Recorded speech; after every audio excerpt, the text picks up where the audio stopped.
So I know you've probably heard about these weird underground bunker stories on documentaries and even Netflix. Maybe you think they're made up because they're just too insane to be true.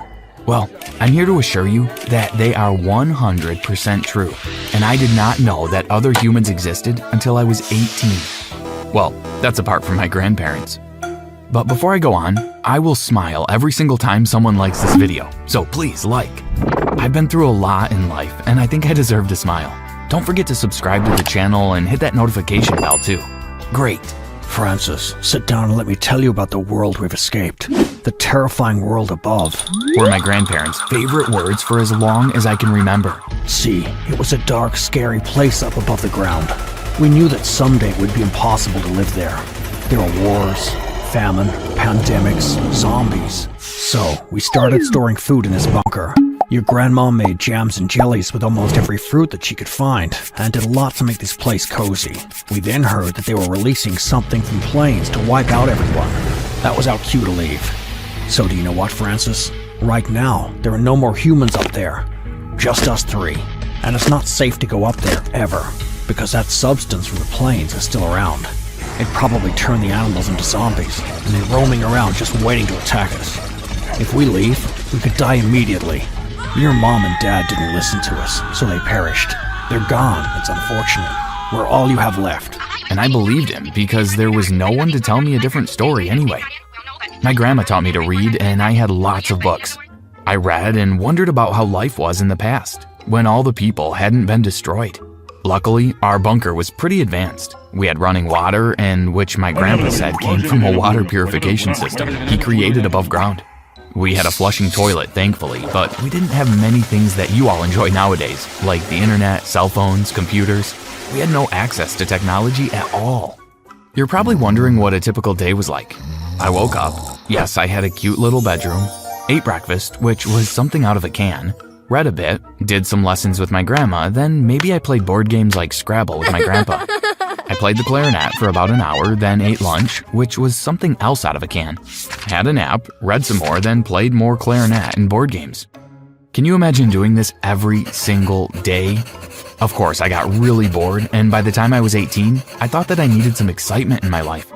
I thought really long and hard about it because I was honestly terrified, and I really believed my grandfather's stories. But I needed a change. So one night, well, at least I thought it was night, but how do you really tell time in an underground bunker anyway? I walked up the stairs to the entrance of the bunker, unlocked the wooden door, and pushed my way out. It wasn't night at all. The sun was shining brightly and the sky was the most beautiful shade of blue. It was magical. And these are the things you all take for granted. I wasn't wearing any shoes and I walked on the grass just to see how it would feel. I laughed because it tickled. Then I froze in fear, wondering if my feet would fall off because of the poisonous substances everywhere.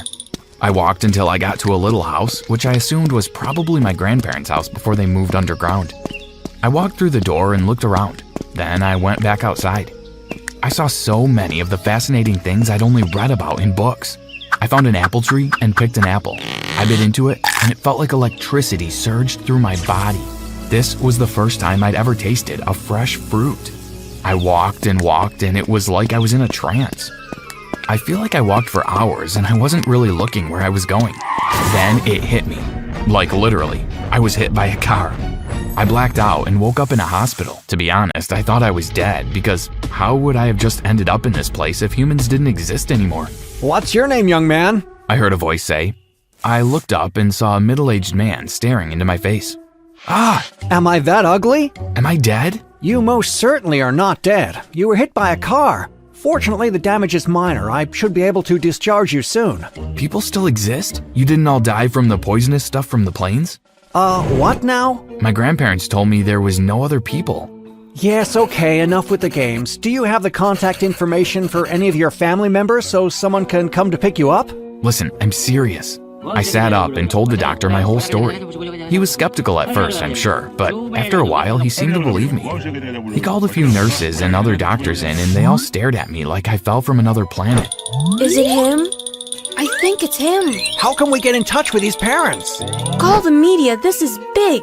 Listen, I said to the doctor, would anyone care to let me know what's going on? Well, Francis, many years ago a baby was kidnapped from his parents' house.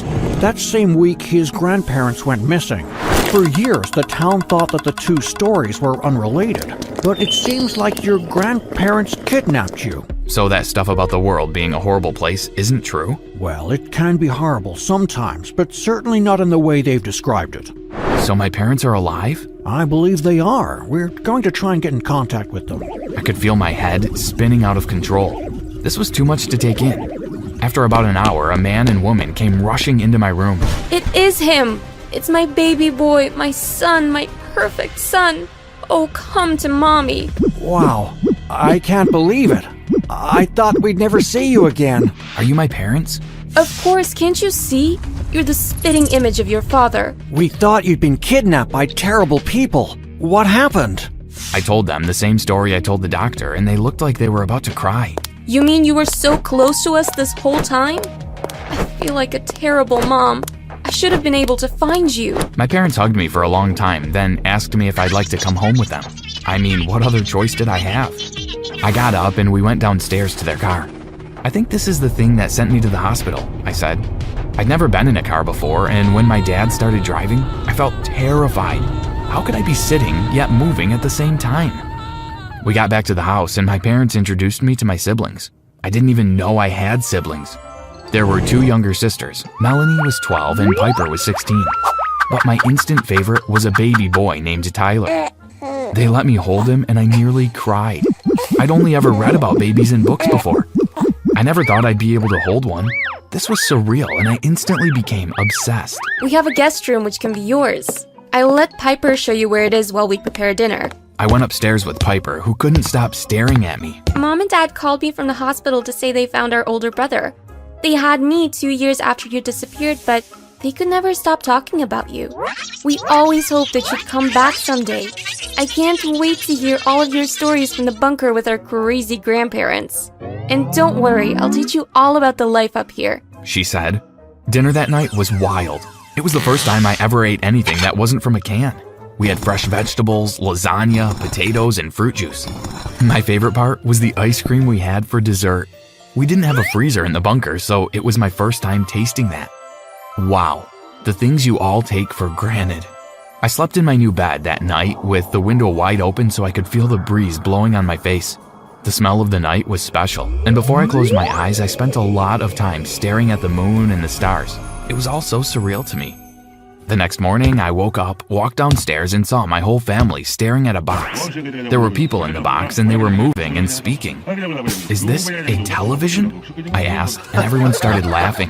Yes, come sit with us. Our favorite show is on. Mom made some pancakes. We'll eat them later. Piper laughed. I sat next to her, and Melanie came next to me and squeezed my hand. My mom and dad couldn't stop staring at me, and I couldn't believe this was actually happening. Then I heard a weird ringing sound and jumped. What was that? The telephone. Don't worry. How does that work? Well, it's just a device that lets you speak to someone who isn't nearby. Oh wow, we have so much to teach you. How about going for a walk with the girls after breakfast? Then, when you come back, we'll take you to a few other places? Okay, Dad. I took my baby brother in my arms and left the house with my sisters. The neighborhood seemed really peaceful and clean. There were some people jogging and others were walking their dogs. I had never seen a dog before, so this was a pretty big deal for me. Whoa, it's so fluffy. Well, one day we can go to the zoo and you can see everything. Pandas, elephants, tigers. Wow, I love it here. I stayed far away from the road and from cars for obvious reasons. When we got back home, my mom had some people over. Hey Francis, here are some guys of your age from the neighborhood. They came here to meet you. Why don't you go and hang out with them? Sure, Mom. Hi, everyone. There were 3 guys, Joe, Billy, and Peter, and they were much bigger than I was. I guess it's because I was fed that horrible canned food for ages and I barely exercised. Come on, Billy has a huge garage. We could go chill there for a while. Okay. I gave my baby brother back to my mom and walked away with the guys. The garage reminded me a bit of the bunker, but there were so many snacks I hadn't seen before, so I quickly forgot about that. So, what do you like to do for fun, bunker boy? Hey, don't call him that. No, it's okay. Well, I guess I'll have to find out. Down there, all I did was read and sleep. Whoa, well, we're in a band. Billy said as he pointed to some instruments in the corner. Peter plays the bass guitar, Joe plays the keyboard, and I'm the lead singer. Our drummer moved to another state last month. I walked over there and sat in front of the drum set. How does this work? You just take the sticks and bang it. I did as they said, and when I was done, they looked shocked. You had a drum set down in the bunker, didn't you? No. Didn't that sound terrible? No, you sounded great. They convinced me that I should join their band and come to their rehearsals the next week. I agreed because I was just so happy to have people my age to talk to. Plus, I don't know how I'd qualify to go to college. My sister had been telling me all about that, but you see, I'd never been to school, so how would that work?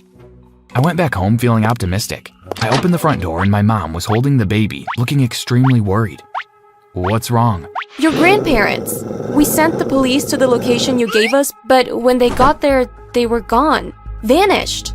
We have no idea where they could be.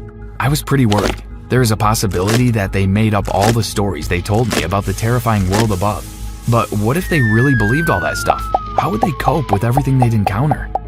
What if they got hit by cars too? I mean, I'm not happy that they robbed me of my parents and a wonderful childhood, but they took care of me and loved me for a very long time. I didn't want them to be harmed in any way.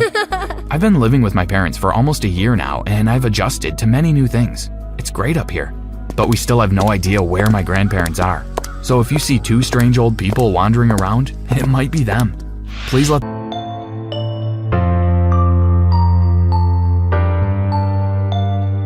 Laura and I were sitting in the canteen enjoying our lunch. It was my favorite time of the day. Laura and I had been best friends since we were 5 years old, and we told each other everything. Suddenly, I became aware of someone standing behind me. When I turned and saw who it was, I groaned.